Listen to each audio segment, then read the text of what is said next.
Hello, I'm the Hello. editor-in-chief of Media in Toronto. Hello, Mohammed. Hello, Dr. Hussam. Hello, Samer. Nice to meet you. Nice to see you, Shadi. Nice to see you. Yeah. Nice to meet you. Hello, nice to meet you all. Thanks for joining us today. It's the first meeting of a series of virtual meetings called Adaptation. We are here to talk to owners of small and medium businesses to talk about their experiences in floating through the pandemic and what did they do to keep their companies alive in this new changing world. As you know, COVID-19 has caused chaos to financial markets globally. Despite the challenges of 2020, managers started trying to find solutions along with the obstacles that the global pandemic creates. Markets are also facing volatile geopolitical environment. In December, Restaurants Canada said 10,000 restaurants had closed across Canada since the pandemic began in March 2020, and almost 50% expect to permanently close their establishment if conditions don't improve. So we will start with Samer. And let me ask you about your experience during 2020 and your most challenging time. Well, 2020 after COVID changed for us tremendously.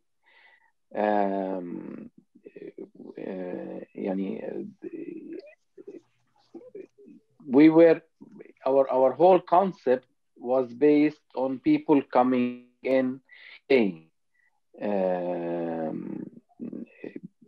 food, coffees, teas during the day, at night, and so on. When COVID struck, basically our whole business model was wiped totally. And we have to adapt, we have to change, we have to do many things to, if we want to continue in that business, because I think also there are things that are irreversible.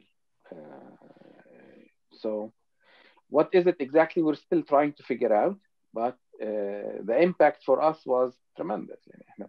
Basically, Lola, the government support and the subsidies, we would have closed down, literally. We won't be able to float. Our fixed expenses are high. I'm sorry, I forgot to introduce you properly. Samer is the owner of Treya Restaurant and Bakery. He had a special challenge in 2020. Samer, can you tell us, please, what was the most difficult time after facing after March, the most challenging time, and how did you manage? How you dealt with that? The most difficult part. The most difficult part was that our landlord closed us down. He sent the bailiff and changed the locks because he did not want to participate in the government rental support program, and at the same time we could not reach an agreement. Like we could not reach a mutually anything we can agree. Every proposal we presented to him, he refused. So whenever the moratorium on evictions finished, the following morning, 4 o'clock in the morning, he changed the locks, and we were left outside. Did you talk to the government? Did you try to talk to the government about that? I talked to everybody that wanted to listen and that did not want to listen.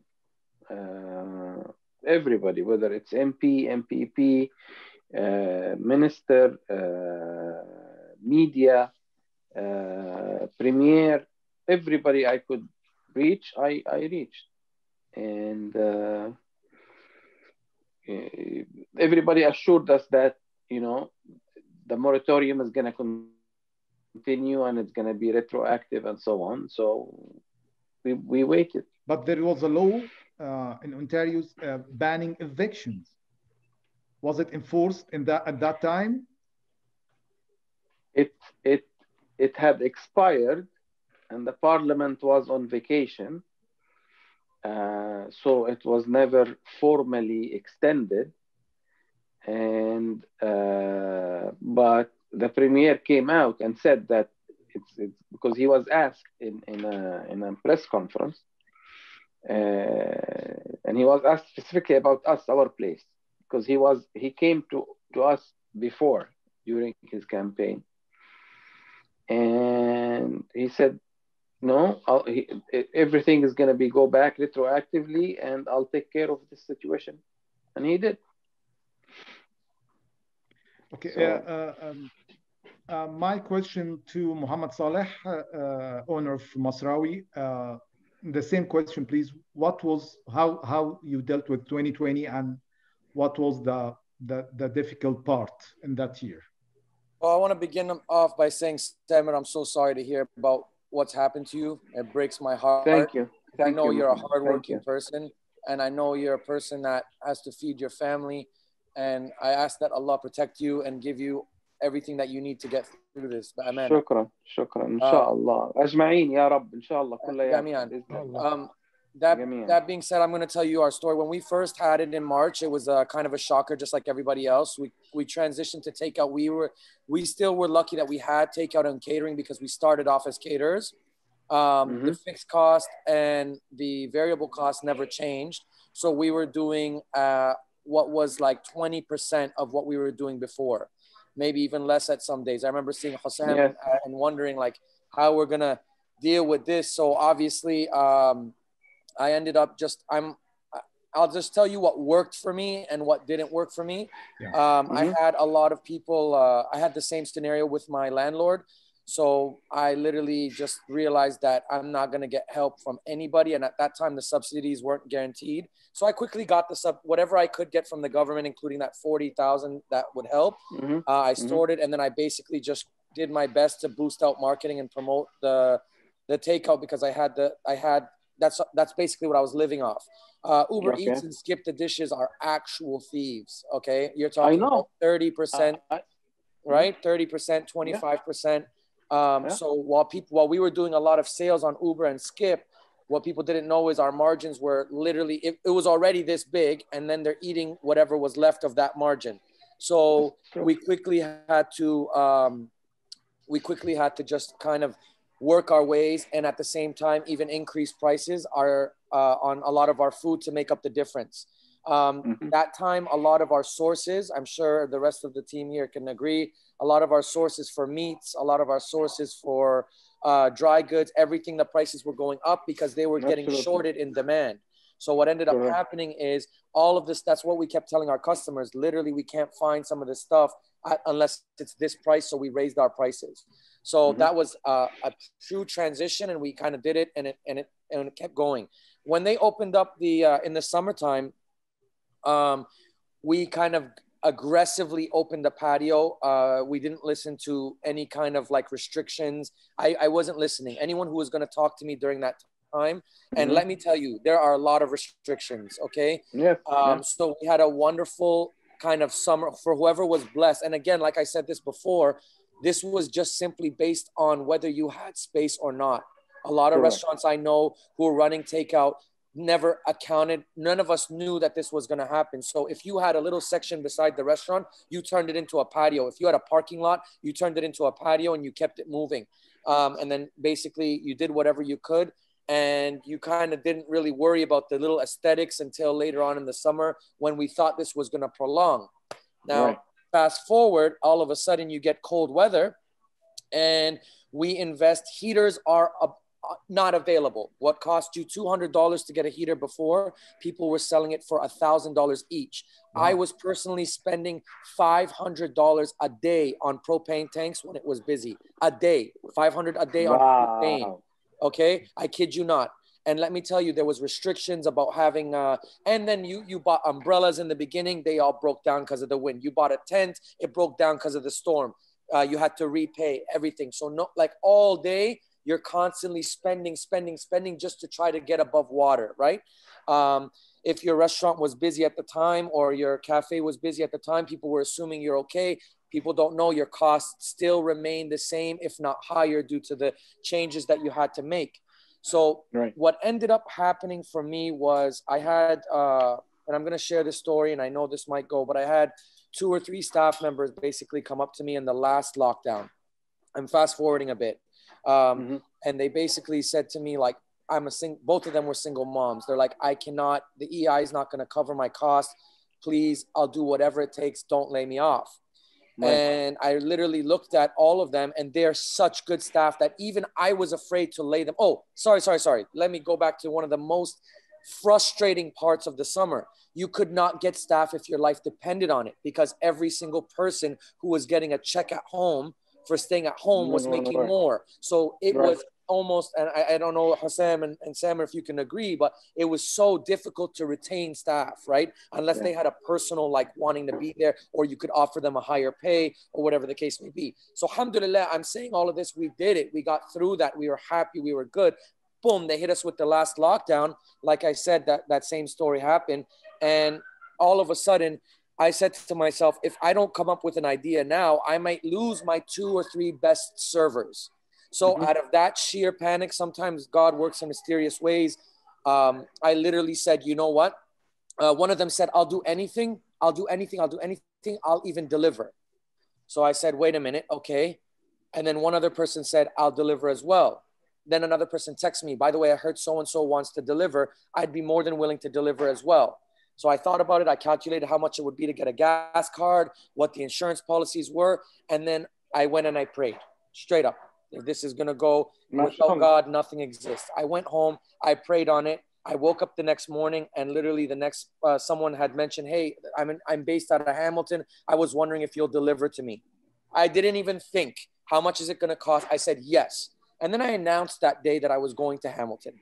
And then I announced the next day that I was going to that city, and then that city and that city. And what ended up happening is I decided on that day, I got to calm myself down because my energy is there's a lot of anger and frustration. But on that day, and Sam, without me getting emotional, because I feel your pain, brother, on that day, I decided I'm no longer ever going to depend on anybody to help me. And if I take this thing down to the ground and it dies with me, at least I can go to sleep saying I died trying. You get what I'm saying? And that's what every single one of these kings that you're sitting next to are thinking every day. We have families to provide for, and not our own. Everybody who works for us too, you take it on. So anyway, absolutely. To make a long story short, sorry, I'm very passionate. We ended up doing deliveries all across the GTA. And that is the only way I'm surviving. I even applied to that Not Uber Eats program. So I'm just waiting for Doug Ford or someone to just wake them up and say these 30%, 25% Uber Eats. And I'm grateful for the service. I'm not saying I'm not grateful for the service, but I think the rest of them can agree that it was just very difficult to maintain a profit margin during that time. But alhamdulillah, we're dodging and weaving. Hello, Dr. Hussam. I think, Said, the best thing is to call him. Hello, Dr. Hussam, are you listening?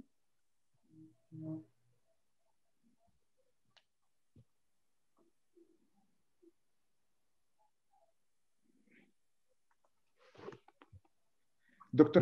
Hussam, can you unmute yourself, please?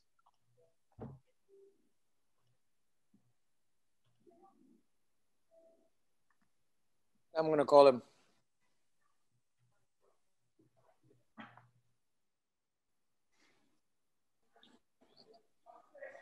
Oh, you're frozen? His phone, his computer's frozen. That's what's happening. Okay, yeah. All right.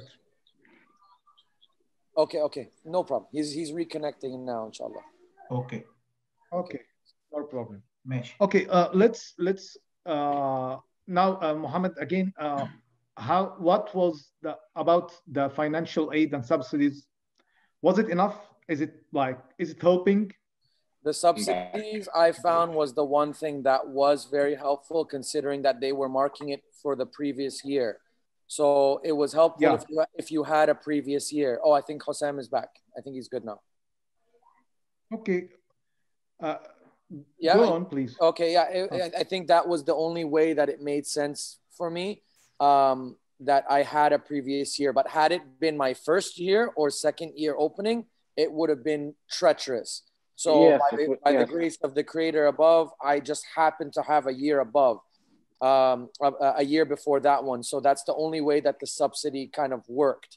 But with regards to the rent subsidy, I felt it was garbage, to be honest with you, because it gave the option for the landlord, as you heard from Samir and his story, which is so frustrating and so evil.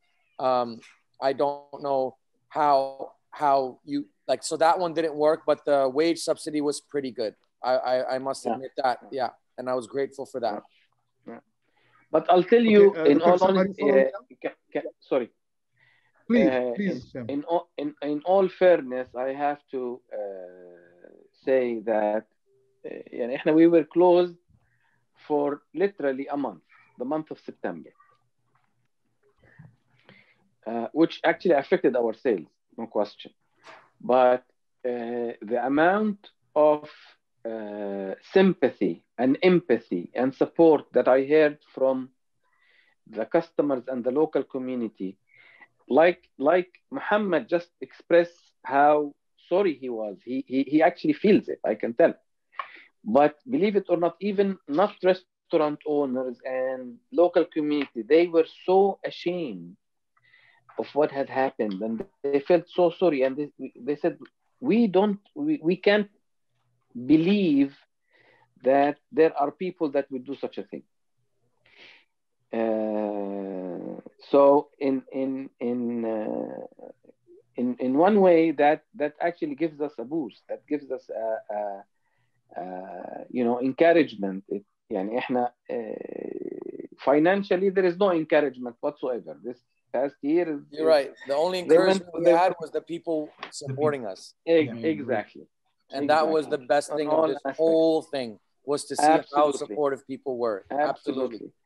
And you come back and you see that actually fundamentals do work.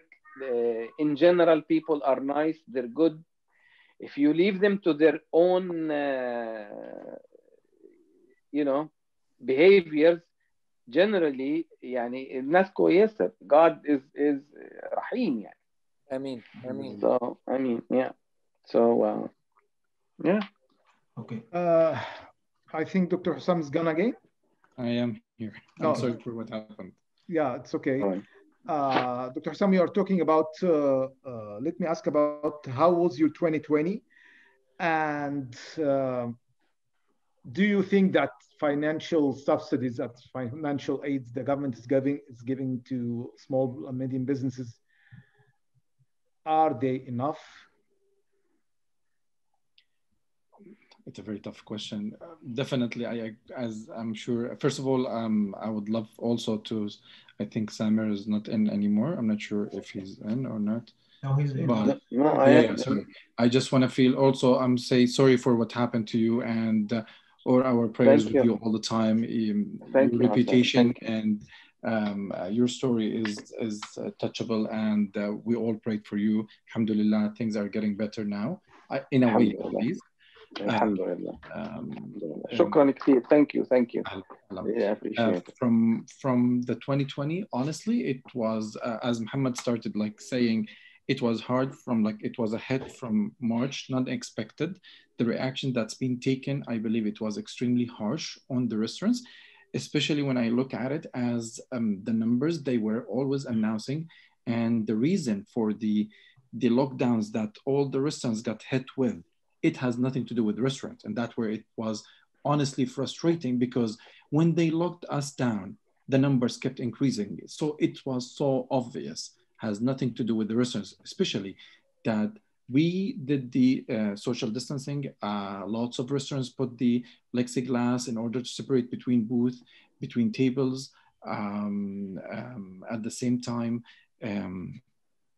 they kept like insisting it's the restaurants. They locked all Ontario, mainly Peel, and that's the biggest area of the whole GTA, I believe, and they kept the small areas, and everyone was started floating into that area. Still, they kept it open, and the people who got hit, honestly, is the people on the Peel, which is us mainly in Mississauga, in Brampton. I know Brampton was full of the whatever, like it was full of the virus in a way or another. I agree, but at the same time, they did take reactions before in order to lock certain cities. So they could have done this in order to help other cities and not to get on everyone on board with like as if it is a punishment for everyone, to be honest. That's how I felt it at the end of the day, because I can see, I live in Oakville. It's exactly like 10 minutes away from my restaurant. Literally, it's 10 minutes away. And it's so funny that the minute I'm passing over, all the restaurants over here are open, mine is closed. And that's where it was extremely beyond funny. Like it's sad, but it ends up with a funny, honestly, scenario. In Churchill, you had one side open and then one side exactly. Thank you. Exactly. Yeah. It's so like, thank you. Exactly. So this is where it hit us so bad. And according to this, people started moving out of GTA, like out of Peel, in order to dine in, because everyone is frustrated at home. They need to loosen up a little bit. So that's where we got hit mainly, because they left or they allowed the other parts to be open and they closed us. That's where the people, it's only 10 minutes drive or even 20 or even 30. It's no big deal, because in Canada, everyone travels. They started moving to the other areas which is open. And we, with the one, we are depending on the people, on our clients. They started going away, trying to find some joy, which makes sense for them, but us who got affected. That's one part. The other part is, of course, the whole lockdown. It was shocks one after the other. To be honest, the only way I found it to be, I can give a solution for myself, and that's what I did, honestly. I mentioned it to Muhammad before, that I built up an app for me. And that app it was cut down of between me and Uber and Skip the Dishes. So I cut down a lot of the percent that they're taking, which is around 30%. It ended up like around 8%. The huge difference, that where it makes me on the margin that I can save myself. To be honest, that's what helped me to maintain my prices, because also, as I believe everyone agrees with me, people do not look at us that if we raise the prices or whenever we raise 99 cents, sometimes they think we're doing this for the sake of us, but it's just for the sake to maintain survival of the restaurant, because the overhead is extremely high. We're dine-in places, we're not to go. If it was to go, the overhead would have been really small, no matter what. The capacity, the heating itself, the electricity, everything is going to be smaller than the amount is going to be way less than what we're paying. And in order to maintain, so I built up a Roman Zaman app where people can order directly with me, has nothing to do with anyone else. They can come and pick up from us. They can choose the time they want their food to be ready specifically. So when they step into the restaurant, it's paid, it's ready. They don't have to wait. The minute they step in, we bring the food outside to them. They take it and then they leave. That was honestly one of the things that kept me maintaining and I was shocked how many people got into the app so quick. They picked it up. Also, I added, in order to encourage, some loyalty points. So whenever they order more, they gain more, and accordingly they get more discounts, or they substitute the loyalty points to whatever cash they want to do with it. So that increased the sales for me, to be honest, on the side of Uber Eat and Skip the Dishes. As Muhammad mentioned, and everyone else, even Samer, these delivery places are amazing to give us the service, but at the same time, the margin for them is extremely high. So what's left for us is extremely low. And that used to be okay with us whenever we were open as a dine-in, because we're already working. There is no problem. The staff is there. The food is coming out for the dine-in people. So this was the real profit, to be honest, if you want to put it in this way. But right now, this is the only profit, or the only income that we have. And whenever they take around 30%, the margin, if left any, is barely doing anything. Maybe what's left right now, or how can we consider it, is because there is a wage subsidy. And the wage subsidy, that where it substitutes or balance the formula a little bit. Like literally the equation is balanced a little bit with this wage subsidy. That's the only way I can look at it. So yeah, I can see that depending on some outsourced technology, even using your own app or using a third-party app. So that wasn't like the main model to use for to pay commission for the third party for Uber Eats and Skip the Dish or any other apps. So you prefer to go to your own app. So this gave you the opportunity to lower a little bit your cost. Absolutely. Or expenses. Yes, not just expenses, just the profit, the commission margin for them. It made it towards me instead of going like put it towards the Skip the Dishes or Uber Eat. At the same time, there's lots of options within the app. So I started delivery just last week, and it gives me the option also exactly the same way as the Uber Eat. I can track my drivers through the app. So whenever they reach there, the customers, I can see everything. They reached, they arrived, how long they left. Even the customer, they can track it. So with this way, I'm building my own Uber Eat and Skip in a way or another. Yeah. And that's the one good thing I can honestly say that came from COVID. Like I'm watching Hussam speak, Bismillah, mashallah, la quwwata illa billah. Like I'm literally, like as we do all these new services and we did our delivery service and this app service, the one good thing that came out of COVID is it forced us, and I think you guys definitely can agree, it forced us to think outside of the box. So yeah. I'm very inspired right now to go start building an app tonight. Literally. To be honest, it gives you a lot, it gives you all the options. It gives you, you can play with it the minute you want. You want to put a promotion on the spot. You don't need it goes into the app. And the minute you put the ad or the promotion, it gives a notification to every single customer you have them in the app. Even if you don't have them in the app, it gathers a certain clientele that you already have from your database. I think Hussam, you're gonna need to, at the end of the conference, you're gonna have to tell us how do we get this. Oh, like I can share the whole information with you guys, absolutely, with pleasure. يعني it will be a pleasure if I can do anything for this, of course. طبعا يعني احنا كلنا ايد واحدة. We're all together in this. We have to boost each one. To be honest, at the same time, I have to say, there are many factors played around. This app honestly allowed me to maintain my prices, and I did not raise my prices now because I cut down the third party, as Said mentioned earlier. I cut down the third party, so the commission that they used to take, I saved it a little bit, which made me maintain my prices a little bit for the time being, even though the supplies increase the prices, the suppliers, and it's getting more expensive, but I'm trying to maintain in order not to get people to lose my customers, because everyone is going through hell. Even though lots of people, I agree with everyone, lots of people are getting their checks at home now. They're earning more money than they used to be before the pandemic, but still there are lots of commitments in this country. We're all trying to feed our kids and families. There are lots of responsibilities. So still, in order to keep the customer coming in, we need to still give them the kind of this also stability from our side, that the prices are still the same, the quality is still the same, nothing changed, the quantity also the same, also it's not changed. That where everyone is, I believe Samir and Mohammed mainly will agree with me on this part, because that's what the people do whenever they step into, oh, did you change this? Did you raise this? Or did you, it's a less quantity than before, whatever. I'm sure both of you agree with me on this. You've faced this a lot. Yeah. I have a question here on relying to the influencers to promote your food, your menu, your new activities during the summer for the outdoor capacity and the patio or to promote your download app.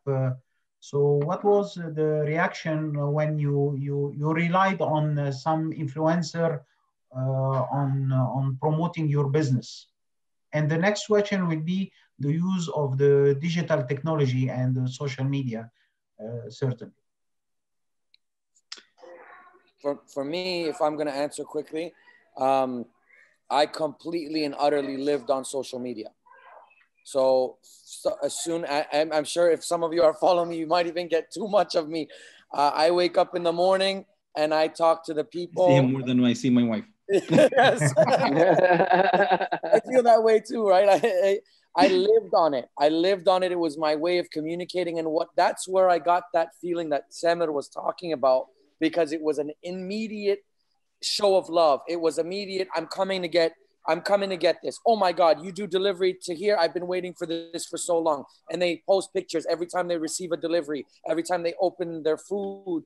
So I think influencers or just customers in general sharing us on social media is everything, because everyone is now locked in their home, either in front of a computer or in front of their phone, like right in their face. So mashallah, again, like whether you have an app or whether anything that's digital in today's world, that's the only way to actually do any kind of business. The whole referral program is done digitally now. So if someone's posting your food, that means they loved what they're having. And you're like, ooh, that's what I want. You know what I mean? So obviously I didn't stop doing the regular marketing that I had in place. But definitely I live on social media. I'm literally on this thing like all day. It's my way of communicating to everybody that loves us, and it's my way to grow. So that's how we're doing it. Contests, you name it, whatever it was. And honestly, a lot of the time it was very organic. Thank you. So when we had a very large influx of people, alhamdulillah, obviously by the grace of the Creator, a large influx of people, you wanted to say thank you. So what we did sometimes is do contests or something like that. You know what I mean? And what that ended up doing is kind of growing your audience engagement. Your base. Yeah. Yeah. Mohammed, I want to ask you regarding what do you think about the laws needed to be enacted by the government to face situation like that? I mean, the pandemic is like, it was like a slap in our face. No one see it coming. So do you think we should have laws passed by the parliament to face a situation like that?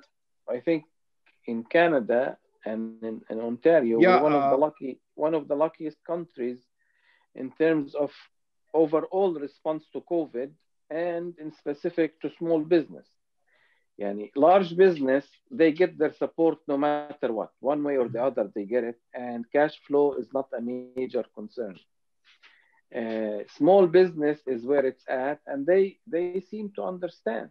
Like they understand that one, small business is the backbone of the economy, whatever business it is.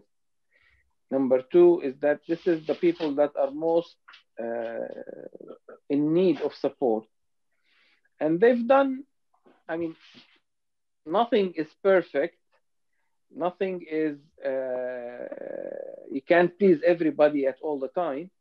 But in general, what they've done is in our case, at least, in our situation, they don't give you so that you sit down.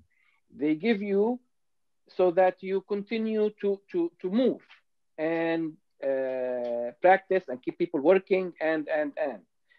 They don't want to give you and you sit down on it and then just collect it. That's not what it's about. So, overall, I'm satisfied. Could it be better? Yes. Did we face issues? Yes. But I can tell you, we're much better than any other places that I know. I agree with Samir 100%. I agree. We've been blessed with the whatever Ontario supported this small business. Means a lot.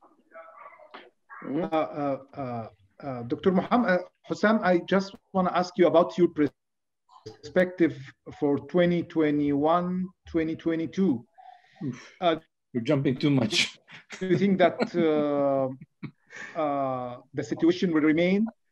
Your expectation about this year and that coming year? What you gonna do if the situation remains?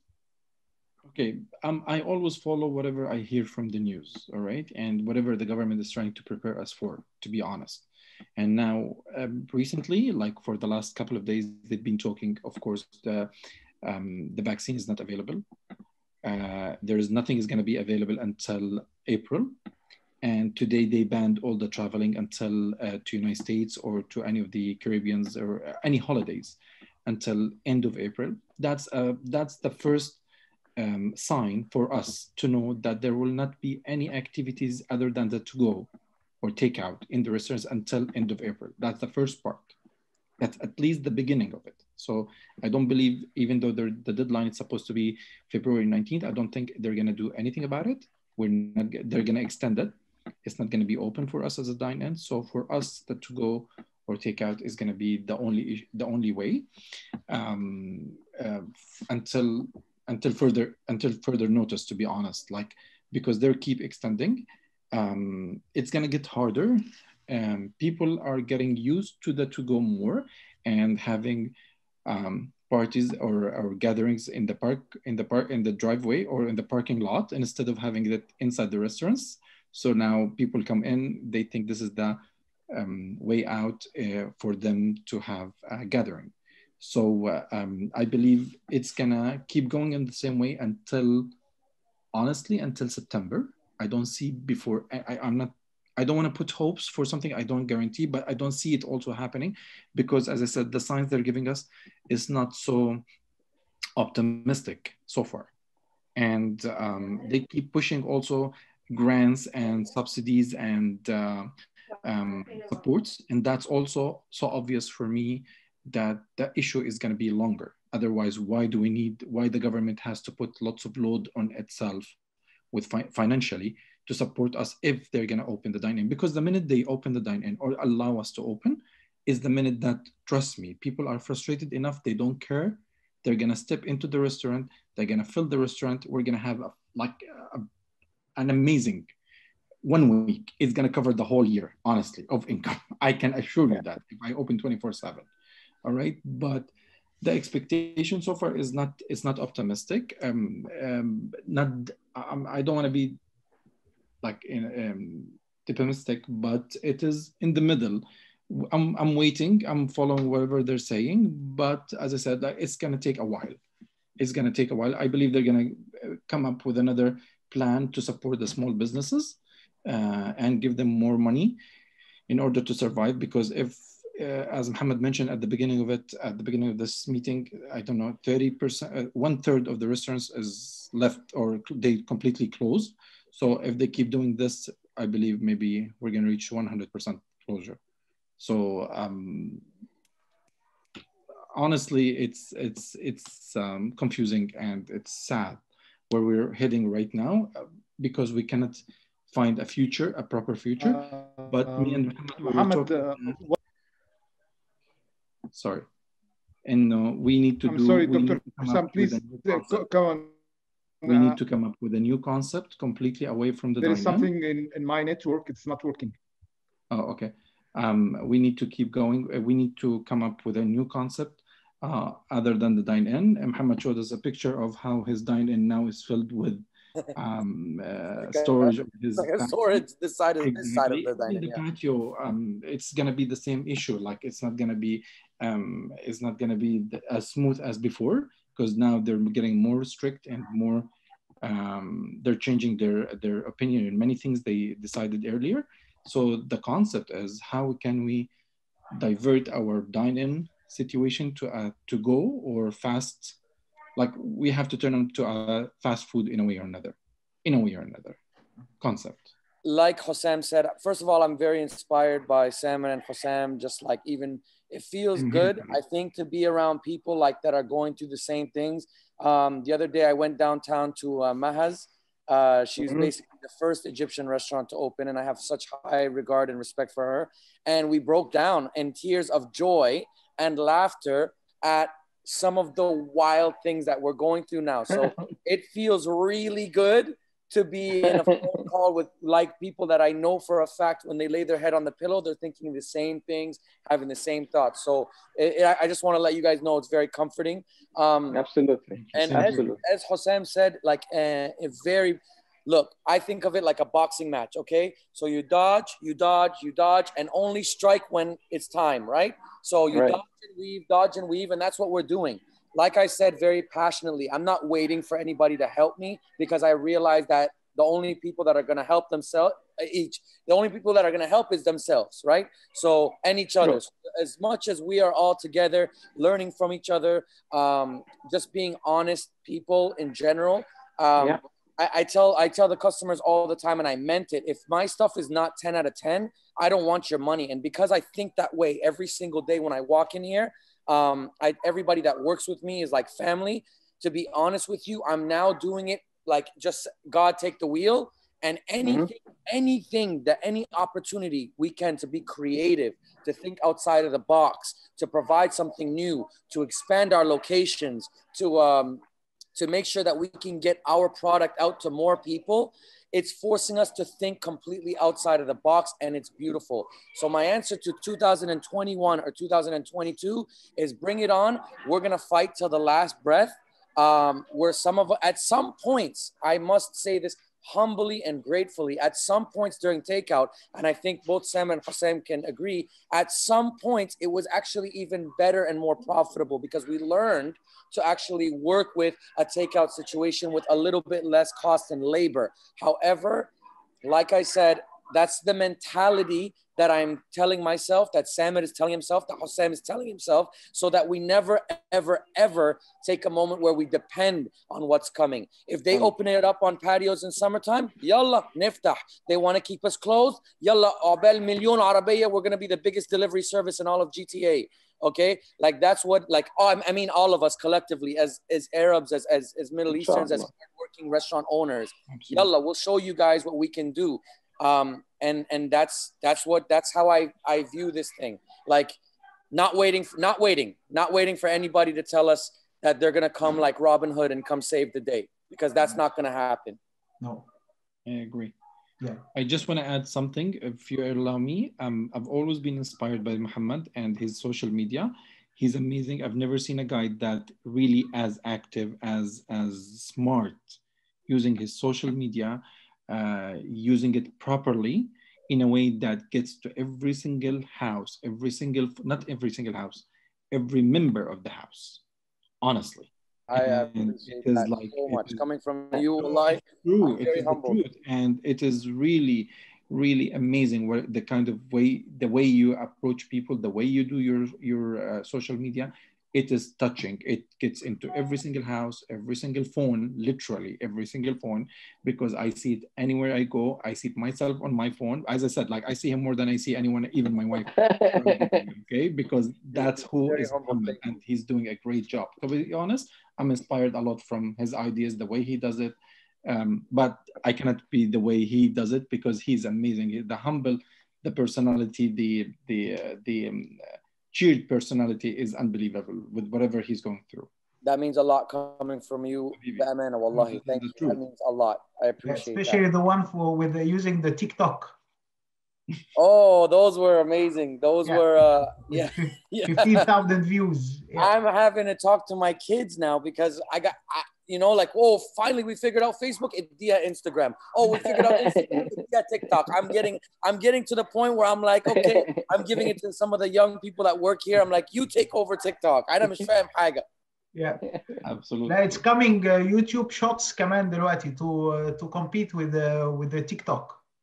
Oh yeah. Oh, nice. Yeah. That would be nice.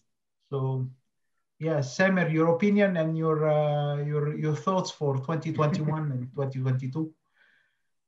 And I'll tell you something happened today. We have a second location, a smaller location at the hospital in Milton. So today we had a meeting with the business and retail section of the group that runs the hospital. And one of the items was this, after COVID, what we're gonna do, right? So I said, let me ask you, like you guys are in the source of information. I mean, the information you have is the information that they base decisions on. Tell me, what do you see? Do you have is there a plan or a framework, or do you see a light at the end of the tunnel? Answer was, they don't know. They have information. The hospital situation is, they are tight. In terms of their local capacity, it's maxed out. They're taking from outside.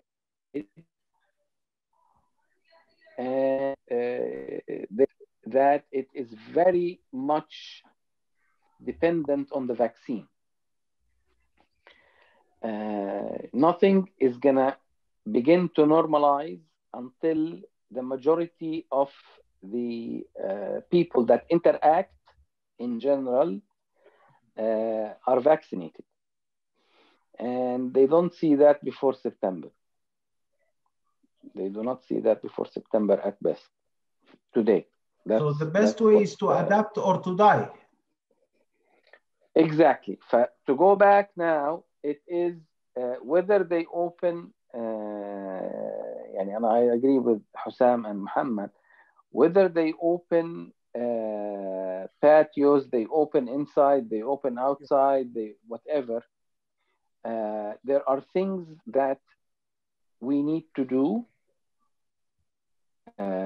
Basically, I keep telling our group that the people that work with us, we have to change. We have to become an online business with optional facility for people to sit down. Not the other way around. We have restaurants or cafes or whatever, where we have our basic customers, our concept is dependent on people coming in, walking in, and we interact with them. We are a very personal business. That is changed, and it's not coming back in the foreseeable future. Even if it comes back, it's going to come back differently. We have to think now we're transferring to an online business with an optional seating facility. If we manage to do this, this is what's going to keep us going. That's literally where we stand. Regardless of COVID, and I agree with Muhammad and Hussam, regardless of COVID, COVID is a variable that happened, that shook the system and forced everybody to, think differently. If you don't, you're not gonna survive. Yeah, basically. What I can see that people like to support each other, especially when we are launching like an initiative for the shop local or to support our small businesses around. And we can feel it, I think. Yes. And my experience with the community is very positive, honestly. I did not expect that.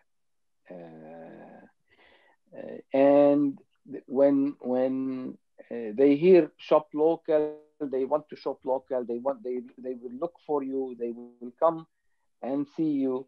They want to feel that they are contributing, doing their part to help others.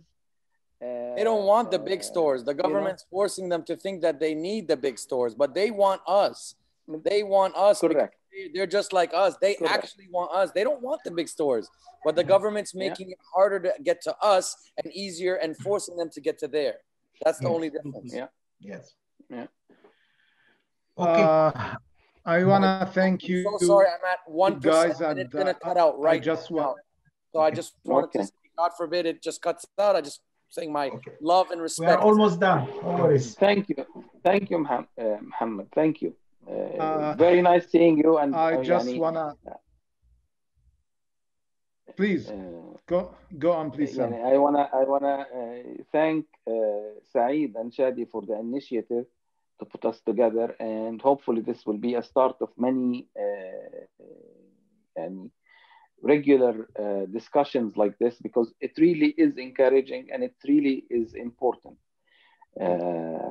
for us to feel that we are collectively working to help one another and help each other, all of us.